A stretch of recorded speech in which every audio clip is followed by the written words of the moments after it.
So, to all of you, good morning or good afternoon for you. It's morning for me. I'm talking to you from Winnipeg, Canada. But certainly, uh, welcome. It's nice to see you. It's nice to see some names here that I've run into in the past. And for those we haven't met, great to have a chance to get together. And when we take a look at what we're covering here, we're setting out the structure and foundation for our security program. And it's one of those areas that many people from a more technical background tend to sort of not consider it important. It's, I would rather work with a semiconductor and a configuration table than work with those softer skills of policies and procedures. We see this, of course, in many cases too, with even things like documentation. Well, it's far better to get the job done than just to be involved in doing more documentation. And so,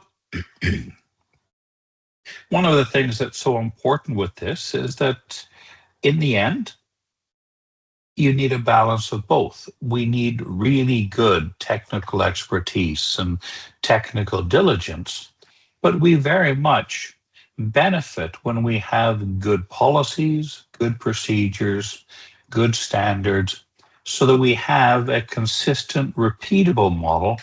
But a big part of that, of course, always is that when we are going to look at continuity of the business, we need to be able to have in place the documentation and the structure that will allow someone else to fill in and so on as well. So they asked me to deliver this webinar now basically on creating security policies people actually follow.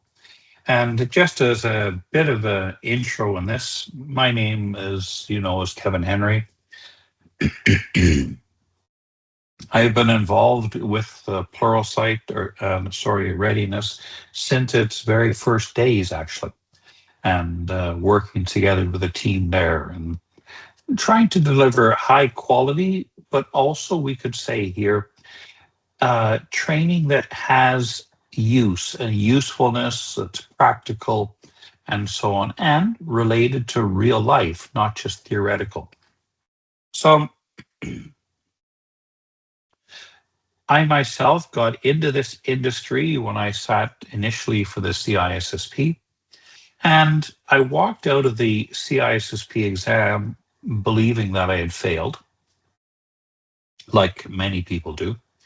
And I was quite surprised to find out that I had passed, and I later found out that my score was actually quite good, not what I expected at all.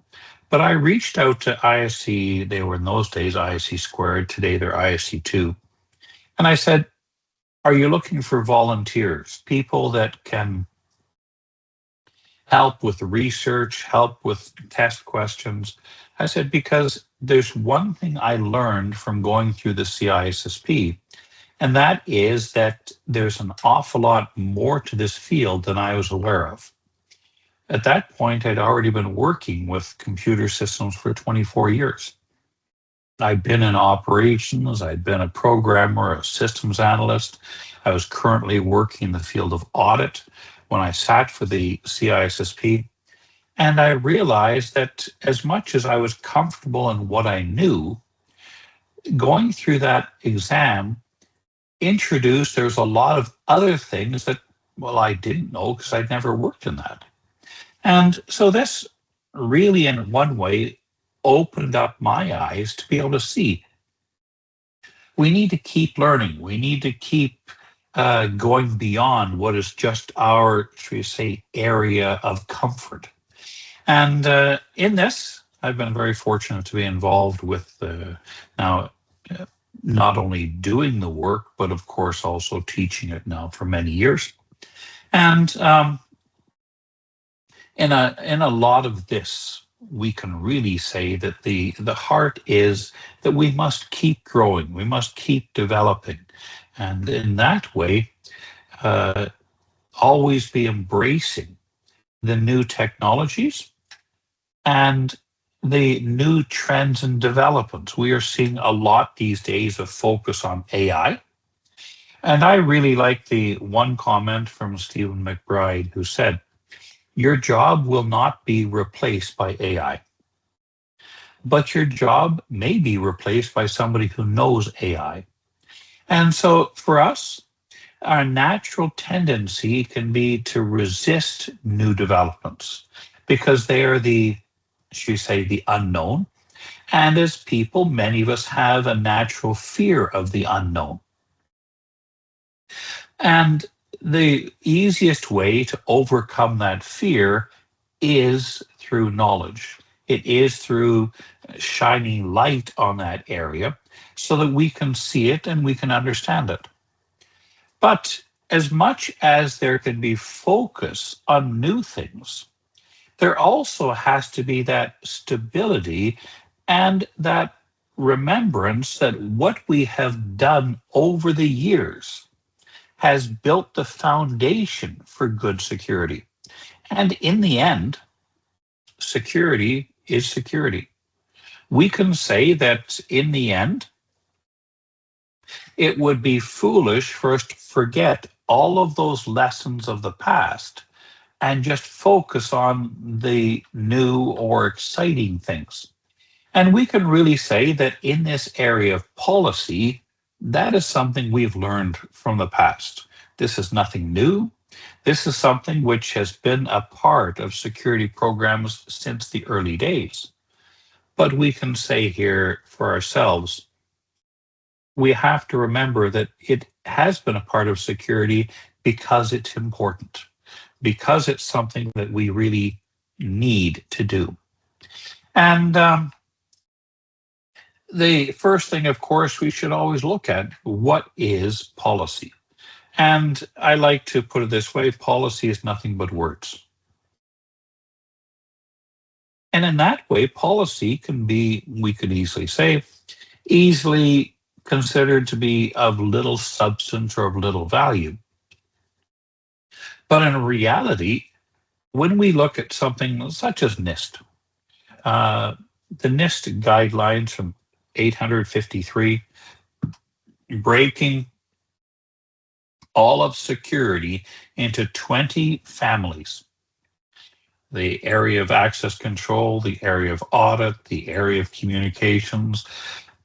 Each of these families are the threads that make up our security fabric.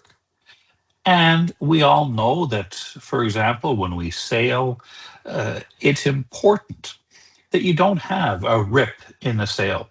You don't have a missing thread. And we need to weave together all of these 20 areas. And not just, for example, um, sorry, just checking. I saw a chat had come in there if there's something important, but um, just saying that we're being recorded. Great. And that will help people that aren't able to attend us live, of course. But when we take a look at, should we say, NIST and those 20 families, and in those 20 families can be a few controls, there can be many controls. But number one in every one of those families is policy. Number one is if you're going to have access control, the first thing you need is an access control policy. If you're going to have good, secure communications, what do you need? How can you configure a firewall without knowing the policy that would drive what those firewall rules should be?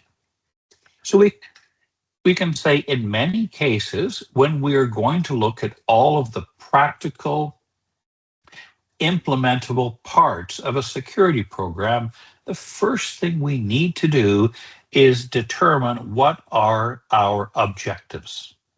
What is that router? What is that application, really trying to do. And when we understand the objectives, the purpose, we document that. And that becomes our policy. That becomes the guiding document that really provides us the direction of how we will carry forward and, should you say, implement that software or that hardware or that access control mechanism. So it is important here that we often think before we do.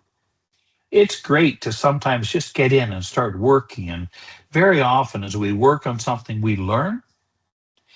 But it's also important that we have a clear direction of what we're trying to do. And having good policies, we can say here, very often sets out boundaries. It sets out the foundation. It sets the authority for what we are going to do. So when I put a rule on a firewall, people can say, well, why do you have that rule? Yeah, because according to our policy, this is something we either can or we cannot permit. And therefore, the policy itself, in one way, is the overriding justification and authority needed for that rule. And we can take a little bit of a look at some of these policies and how we can create them and so on. But in the end, we see that if you're going to be compliant with ISO IEC 27001, what's one of the first things you need? You need policy. You need to have a policy which is signed off by senior management that outlines, really, we could say here, the authority, the direction, the vision of our security program. And so I like to say in many ways, policy is the foundation. All of what we do, and when we build a house, build an office, whatever it is, all of that is based on the foundation. We never see the foundation, actually. But if that foundation is not solid, then the entire work we do is at risk of collapse. So it is good to take some time to set the foundation. And of course, the foundation also determines the size of the building. Not only the width and the, should you say, depth of the building, but also the height. Yeah, if I'm going to have a tall building, I need a very solid foundation. If I'm going to have a large company with many different divisions, departments, it's all that much more important that we set a foundation so that we'll be able to maintain the culture, we'll be able to maintain the consistency of how our business will operate. So, as we see here, it's in this way a very foundational thing. But policy, of course, is not just a policy. In many, many cases, we are going to have dozens of different policies. But the first policy is the policy at the organizational level. And this very often is a reflection of several things. Number one, our policy at the organizational level really declares the mission and the vision of the organization. And we set out a policy that is signed by management that declares management's commitment to things such as service, to, of course, profitability, to stability. And through policy, we also see a commitment to be compliant with laws and, in some cases, even in that high-level organizational policy, we're going to put things in there such as how we are within our operational context or environment? How are we as a good corporate citizen? How are we, for example, as an organization, how do we want to be perceived by our customers, our community, our employees, our suppliers? Policy, in many ways, will determine whether or not people are going to say in the end, are they proud to work for us? Is this a company they want to work for? It's something that our customers very often are going to say, is this a company that I want to do business with? Because in the policy, we declare, though many cases not in words, but in the intent of policy, we declare the culture, we declare our ethics, we declare in many cases what our objective is. So we start with an organizational level policy that applies across the entire corporation, whether or not you work in finance or you work anywhere else. But the next step in this whole thing is now to bring policy down to our level, the area we work in of information security. And we need information security policies that are really taking the intent of the organizational policy and turning it into the practical way of reflecting the intent of the high level policy now within the field of information security. And the information security policies, in many cases, are going to be based on risk. That's where we're going to start.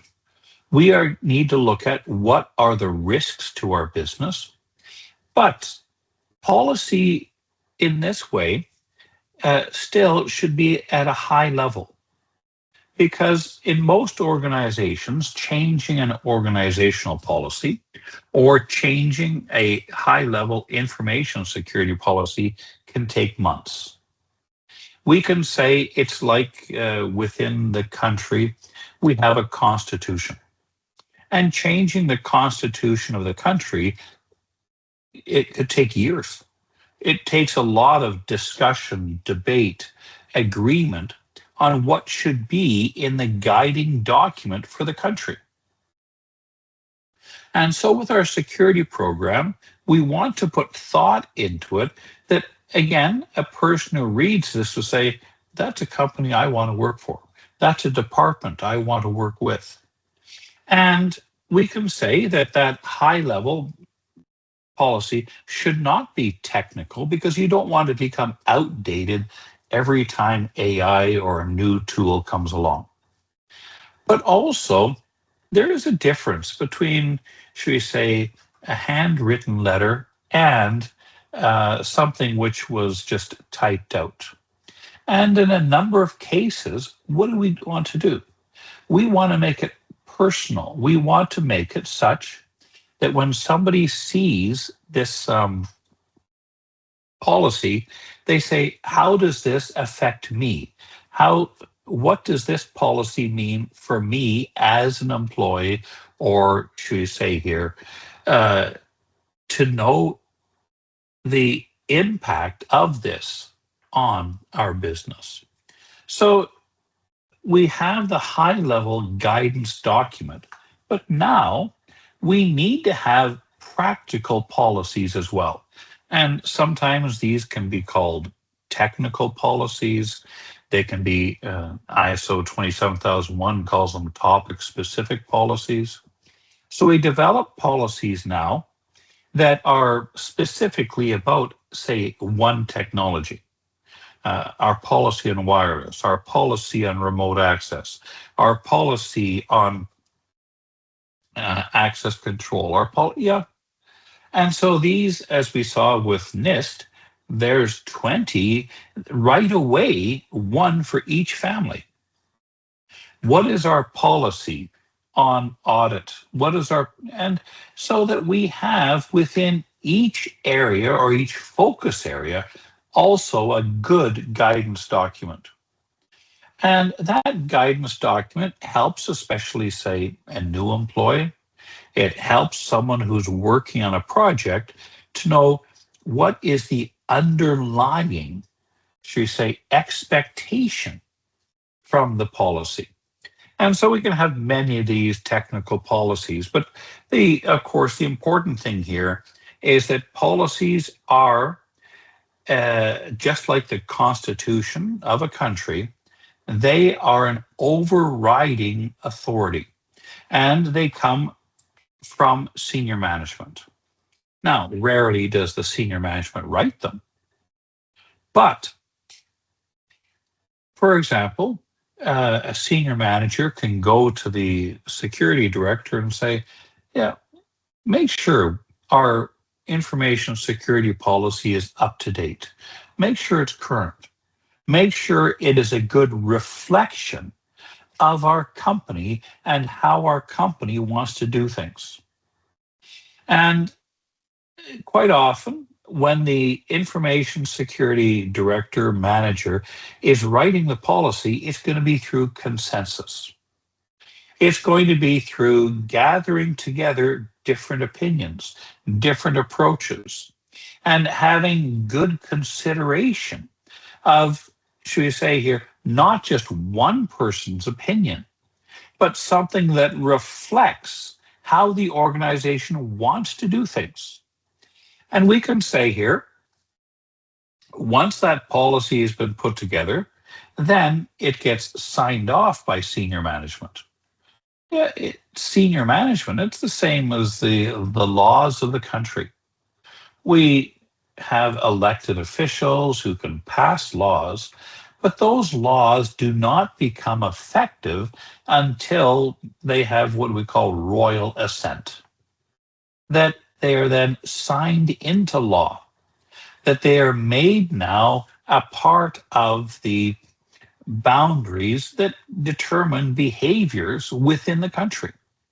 And even though we could say the signing off on a new law by a king or a queen or a president, whatever the case may be of the type of country we're in, is kind of in a lot of ways sort of just a formal exercise. What is it? It's the declaration from the highest level of authority in the country, this is what we're doing. And we can say the same thing in our company. When we have an information security policy, it's written and then submitted to the CEO for presentation. And that is now, we can say here, it has the highest level of authority that guides certainly our behaviors. And of course, the first thing with this is that those who sign those laws should also follow them. We can say here it's important that we have a tone at the top, that senior management is sincere in saying this policy and compliance with it is important, and that they themselves demonstrate how they are compliant with that policy.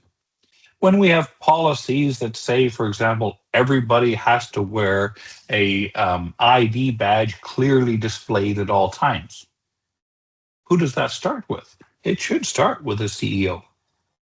And you can say, yes, but this doesn't look good in my suit. The whole point is that we should not have policies that senior management turns around and says, yes, but we're exempt. Then the policy has no authority. It has no credibility. But also, we shouldn't have policies that are ridiculous. We see this in many companies that they have policies that were generated by an AI tool, and they're nothing but a collection of words on a page. They don't reflect the culture. They don't reflect the vision. And people look at it and say, yeah, we have one because the auditor insists we have one. What's in it? Oh, I don't know. The whole point is that the policy is something there that should be useful and providing direction. So you want it to be a reflection of what's important to you.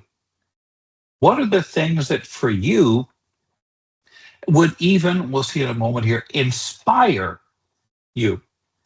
So it is important here we work with the senior management team and then down to the middle management team that policy is seen by them as also a requirement, not just that is forced upon them. We have too much of, people think I'm forced into this, forced into that, but rather that what the policy does is the policy is something that they are willing, and we could say in many cases, they value it as well. So, in a lot of this, we can say good policy demonstrates management's commitment. It, of course, starts with demonstrating their leadership as well. So, we can say that our policies should always be looking not at today, but also into the future. Where are we going to be? What is the direction in which the company is going? And we can say in a lot of cases, what we're actually doing here is we're stating clearly that this is how our business will conduct itself as it grows, as it continues to provide service. And for us in information security, our policy should very much be a reflection that says we are going to be secure, we're going to remain secure, and we're going to always have this attitude that says we want to be, should we say here, a secure organization in how we actually uh, handle our data, how we interact with our customers, and so on.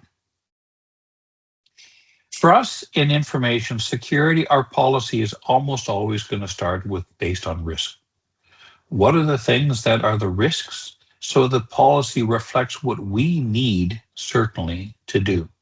And we can say that risk in many ways justifies the policy. Why do we have this policy? Why does the policy say this? Because there is this risk, there's this identified area that we need to address before it happens. And we can say in a lot of cases that is important. We want to, through policy, be proactive and be able to address these things not in the heat of the moment and the anger of where somebody has done something wrong, but rather that we gave them guidance early on so that they are able to, we could say here, know what is acceptable, what's unacceptable, and certainly so they didn't make a mistake, or they didn't, for example, end up doing something which was, should we say here, not the right thing. The other thing is that the policies should also underline our commitment to being compliant with laws and regulations. We have in many cases, we can have different types of regulations that apply. And it should say in there that, the intent of our organization is to comply with those laws that, of course, affect us. So there's a saying that I've liked for many years. People live up to or they live down to our expectations. If we tell somebody, I really believe you're going to be a great employee and you're going to be good at this, that people often are inspired by that. That motivates them. But if I take the approach that, you're useless, you're not going to be able to do this job, it's beyond your capabilities, you're probably right. Because they're not even going to try. And we can understand it would be incredibly improper for a manager to speak that way to an employee, but it happens. But what do we want to do? we want to set expectations. You know something? You want to work for a company that at the end of the day you say, you know something, I'm really proud to say who I work for. I work for a company that is doing good things.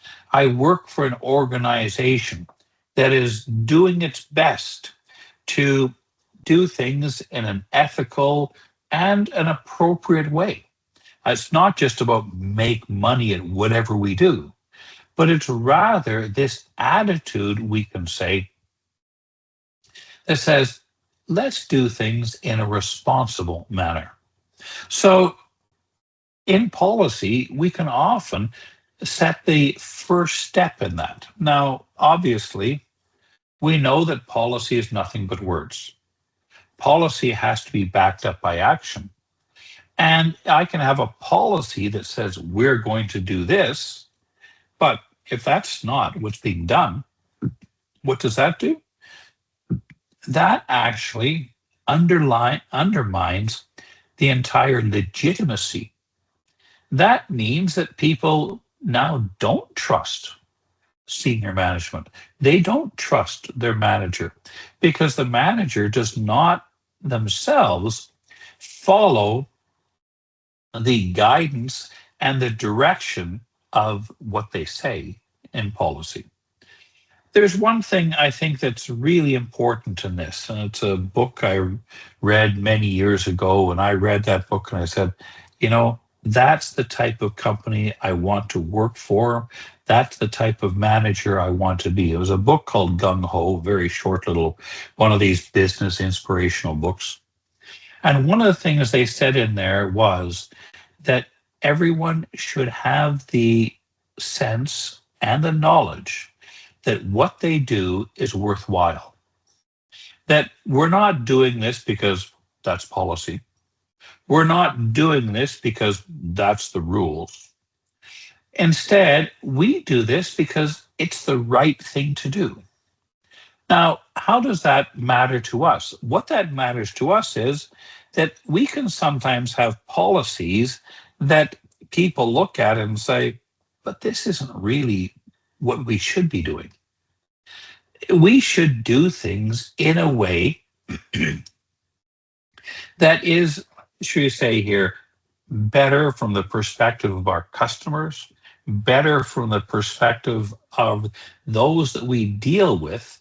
And of course, I think in a lot of cases here, it's the sort of case that we want to, so everybody is comfortable, not that they retreat and hide behind policies that I don't want to provide good service, so therefore I'm going to follow this policy and this procedure that allows me to say no.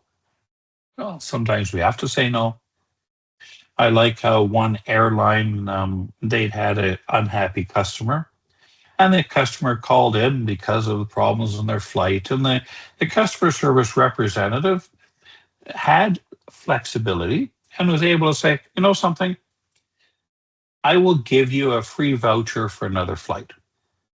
Yeah, there you go. You can have a flight basically of the same, should we say, value for free. And the customer, oh, nice, took this. And we would think in many cases that that would help a lot of people to feel better. And you know something, when we do something like that for most customers, even if they've had a bad experience, but we have shown ourselves to be somewhat sensitive, then is a very good chance we're actually going to win more of their loyalty. There's one businessman said to me one time, he says, I like it when my customers complain because that is the opportunity I have to show them how good the service can be. But not everybody. None of these rules work for everybody. And all of this that I'm saying here today does not work for everybody by any means. Some people will walk out of a policy presentation saying, This is crap. I just care about configuring my firewall. They don't see the value in it, but of course, such a person can become the best firewall administrator in the world. That person could be really good from a technical, but they're probably never going to really be in a position where they could truly be a manager, because the manager needs the balance of these things. But what's worthwhile for them? But in this case, after the customer got the free flight, he then called back and complained again. And at this point, actually, it was escalated up to the president of the airline. And the president of the airline sent a note that said, "Thank you for having trusted us with your, travel needs. However, it seems that we're unable to provide the service that you anticipate or expect. So therefore, we would like to advise you that while we have already replaced the flight that you originally paid for, we would insist that you do not fly with us ever again." And yeah, you're not going to make every customer happy. But what did that also do? That also said to the employee that what you did was right. And as a manager, I'm not going to override you.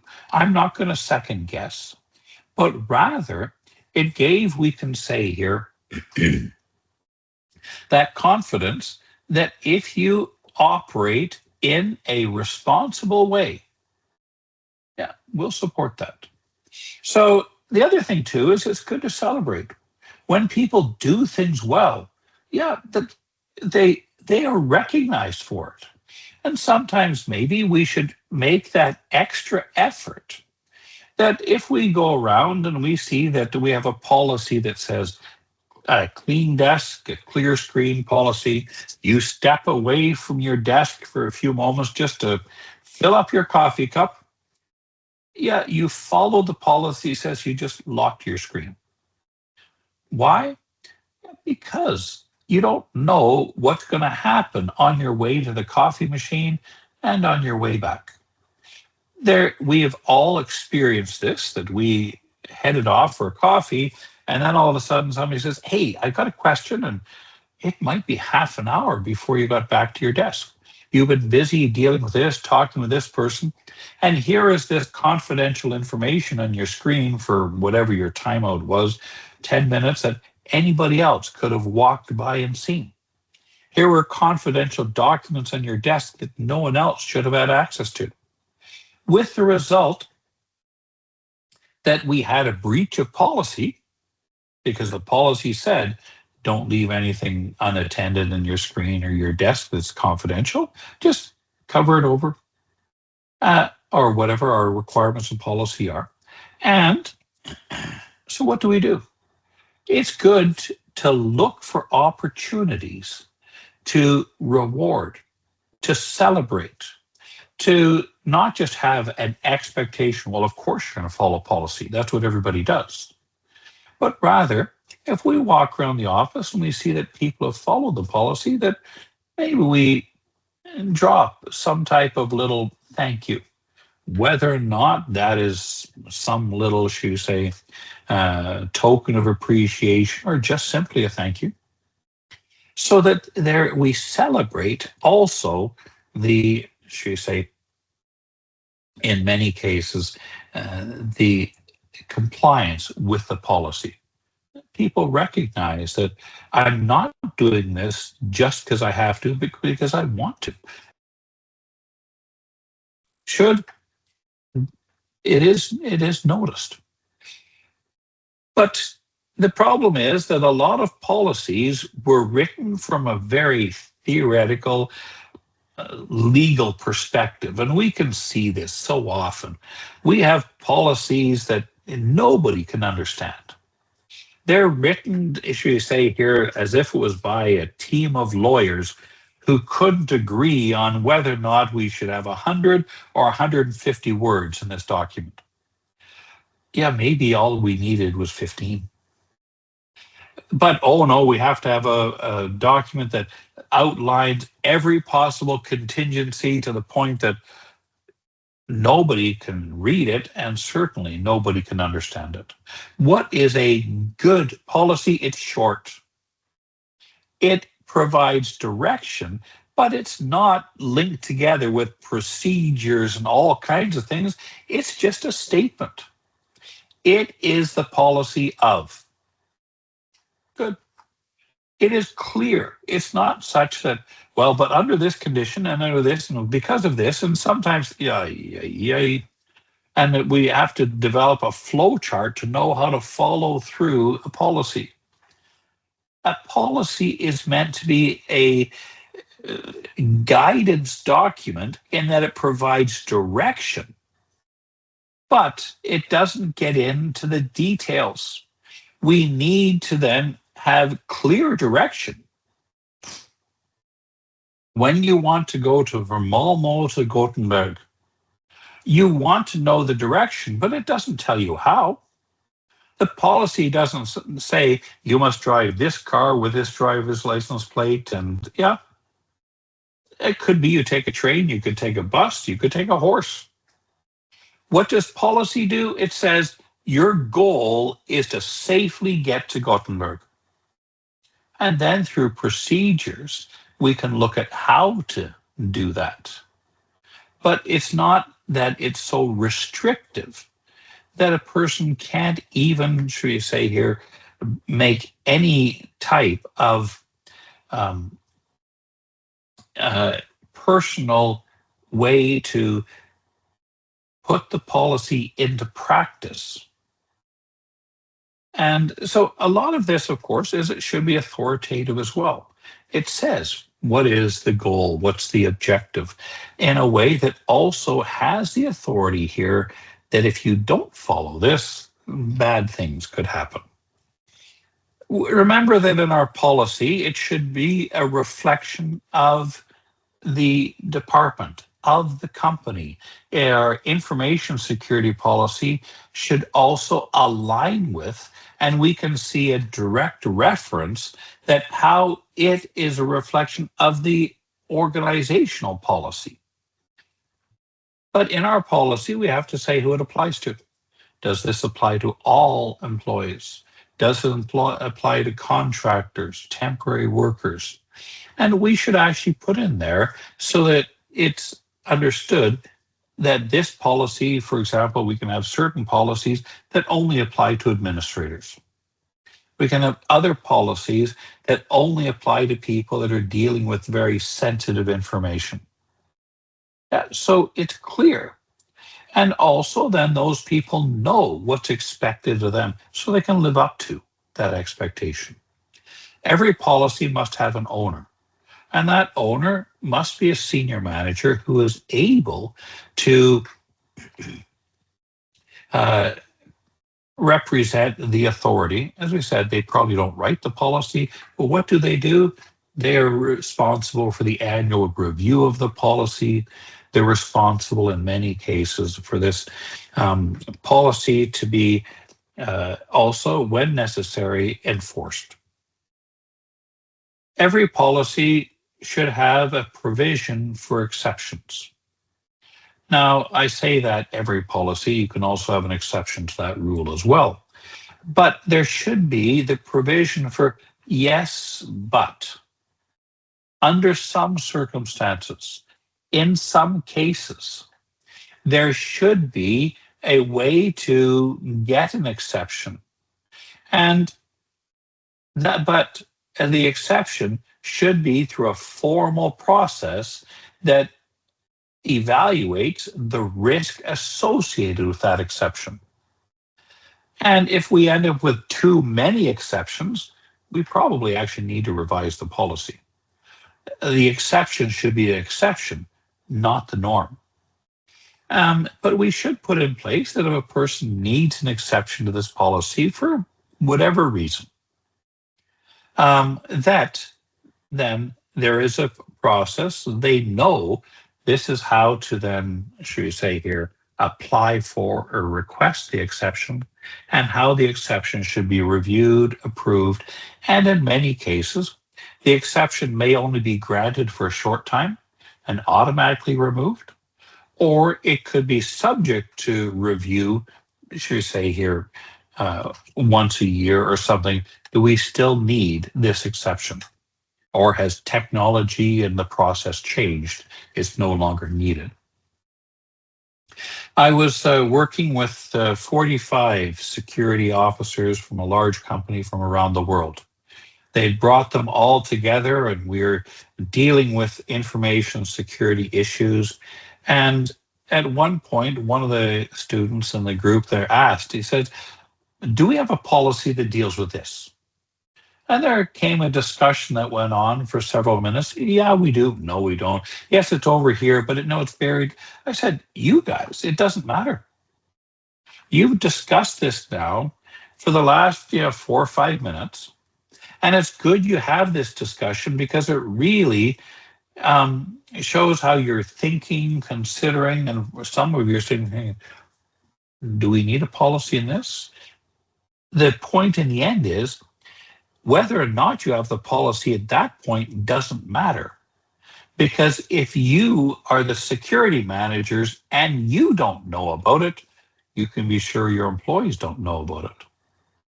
A policy should be something that people know, something that anybody can reference.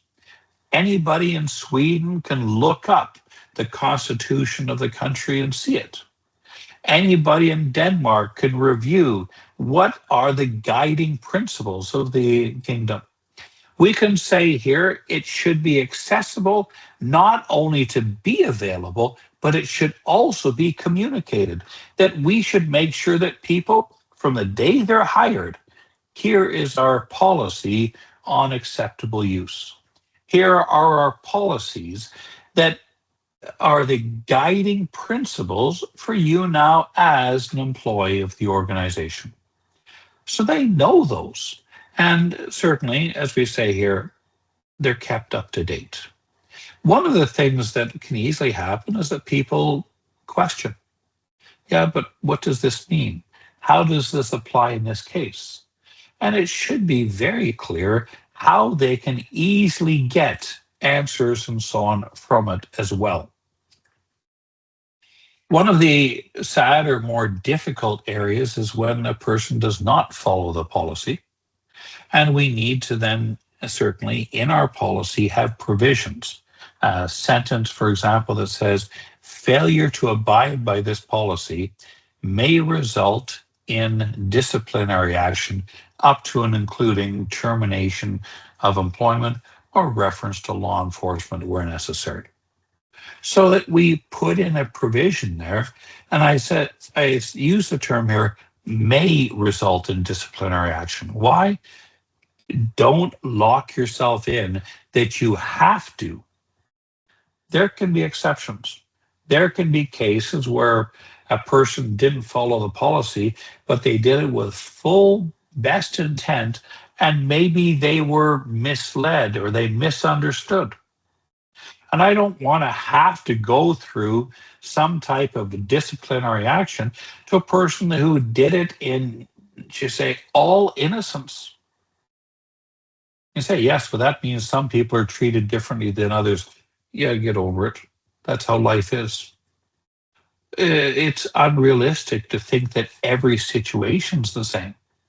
And we need to, as leaders, do what is best for the organization and for the individual, which means we deal with this situation in the best way possible with wisdom, so that hopefully there's a lesson learned, it doesn't happen again, and we can say here with a certain level of understanding as well. And of course, we talked before, it's good when people comply with policies that let's seek ways to reward people. Let's seek ways to make sure that people are now they understand that following the policies and so on is a good thing.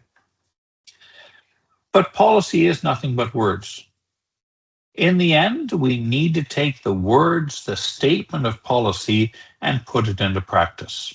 And this is where we have procedures. We say that the policy is that access to sensitive data will be limited to those with the need to know. Okay, that's the policy. But now we need, so how are we going to do that? And we put in procedures for access control. We put in standards that turn around and say what is acceptable or unacceptable. What are the classification levels?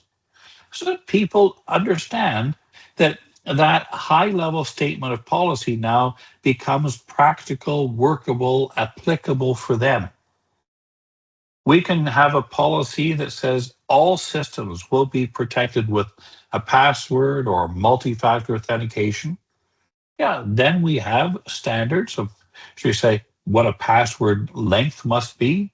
We have procedures for how to set up or reset a password.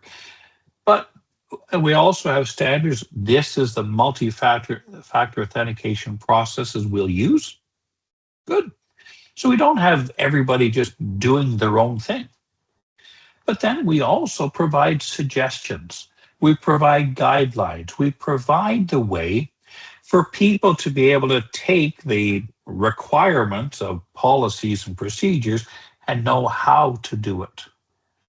Turn around quite simply in many cases and just say, here's some suggestions on how to do this. Here, and these, the difference, of course, is that procedures, standards, baselines, and policy are all requirements. We often use the term they're mandatory. You have to do this. But guidelines are suggestions, they're recommendations. It's like, if you're going to go out for dinner, somebody can give you a recommendation, but it's not a requirement. If you really, really wanted to go to McDonald's instead of going to Burger King, you can make that choice. But the idea, of course, is that we could really say that while policy states a goal, these are what give then policy legs. They give it life.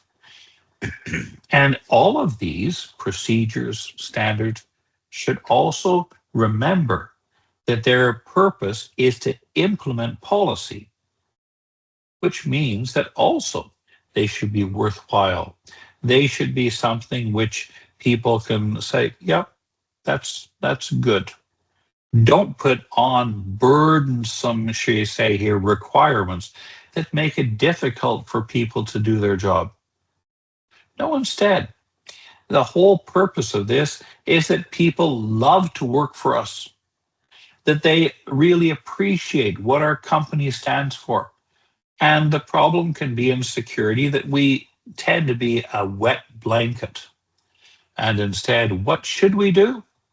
We turn around instead and want to be more, from a security perspective, encouraging as well. So, some of the legs here.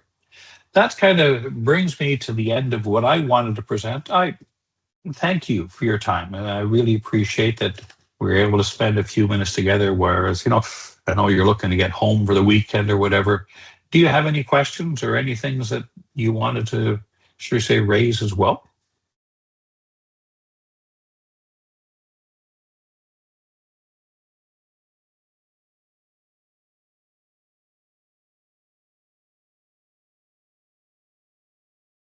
I know I've talked too much, and now everybody basically turns around and says, we've heard enough talking already. We don't want more. To all of you. But thank you very much for the chance to spend this time together. I hope there's been some value in it for you, some things that at the end you walk out and say, I want to think more about that. And maybe that's something I can use as well. And certainly I hope that we'll run into each other again. through our readiness programs, we have a lot of really good courses, and I'm lucky enough to be able to deliver those and meet many people on a regular basis. And of course, always look forward to that. So good to see you as always, Joachim. And